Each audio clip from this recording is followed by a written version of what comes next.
Olá, no vídeo anterior nós falamos a respeito da sociedade do consumo, um modelo de sociedade que se estabeleceu no século XX e que se caracteriza por um forte desequilíbrio entre a oferta e a demanda por mercadorias. Nesse modelo de sociedade, há muito mais oferta do que demanda por produtos, ou seja, as indústrias produzem muito mais produtos e em muito maior quantidade do que aquilo que as pessoas necessitam para sobreviver. Esse desequilíbrio acaba criando um modelo de sociedade onde o ato de consumir, ou seja, comprar bens, produtos e serviços, é o que sustenta a economia. Acaba se criando um ciclo virtuoso em torno do consumo. Se as pessoas consomem mais, as indústrias precisam produzir mais. Para produzir mais, elas vão precisar de mais mão de obra, vão contratar mais gente. E se tem mais gente trabalhando lá, vai ter mais gente recebendo seus salários e com renda para comprar mais produtos. E quando a gente para de consumir, essa engrenagem gira ao contrário. Se a gente não consome, as indústrias não precisam produzir tanto, elas vão demitir e vai ter cada vez menos dinheiro na economia. Como nós já falamos, é nesse modelo de sociedade que o marketing surge.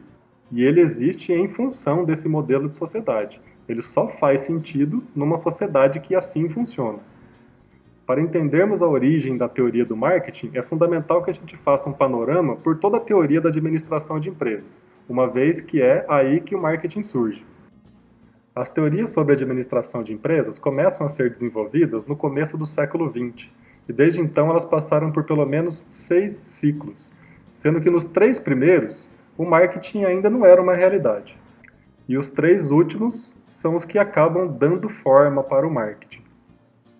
Ou seja, o marketing é uma teoria de administração que surge conforme esses 3 últimos ciclos são desenvolvidos. Para ficar mais claro, vamos ver quais são esses 6 ciclos. O primeiro ciclo acontece ainda no começo do século XX.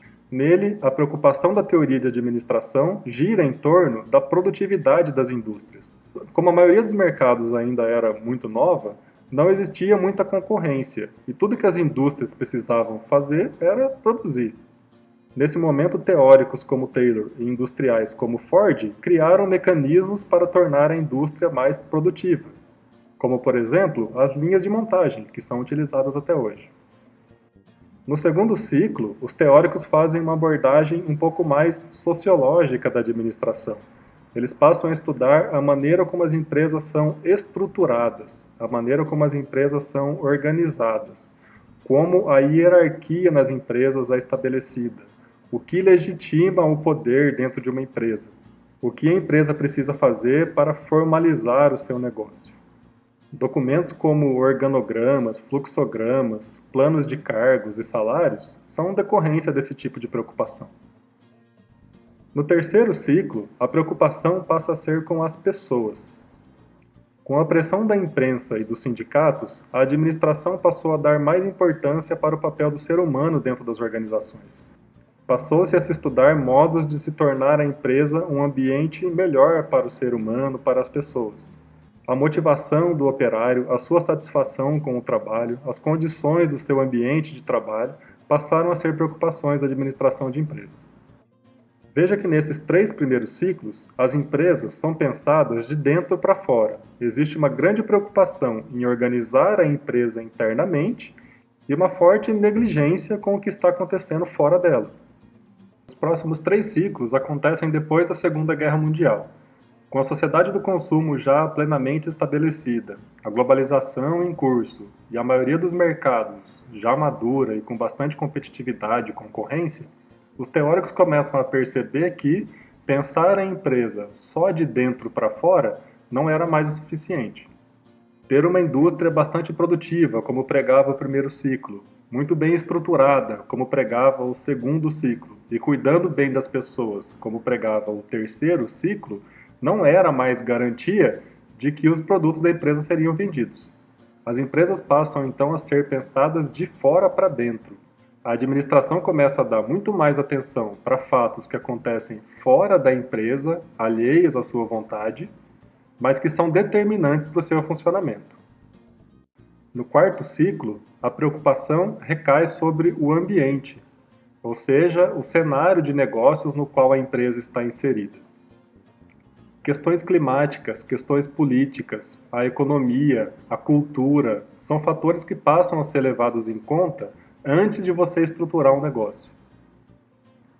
Ou seja, primeiro você pensa nessas coisas que estão acontecendo fora da empresa para depois se organizar internamente. Você primeiro entende qual é o seu ambiente para depois estruturar a sua empresa. O quinto ciclo vai na mesma linha.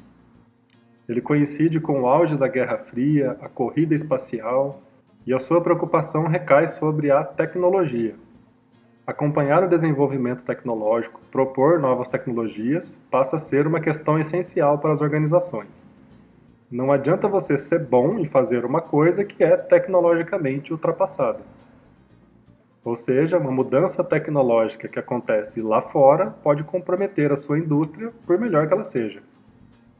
No sexto ciclo, mais contemporâneo deles, a preocupação recai sobre a competitividade.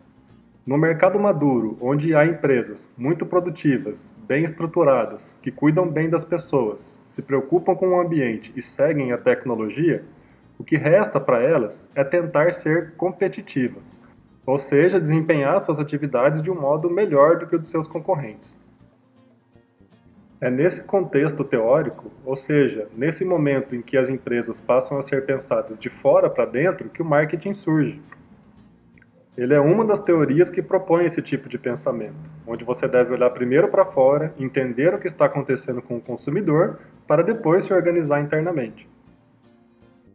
No próximo vídeo vamos falar sobre o que é o marketing propriamente dito, estudando algumas definições que alguns autores dão ao seu respeito. Se você gostou, deixe o seu like e para não perder os próximos vídeos, se inscreva no canal.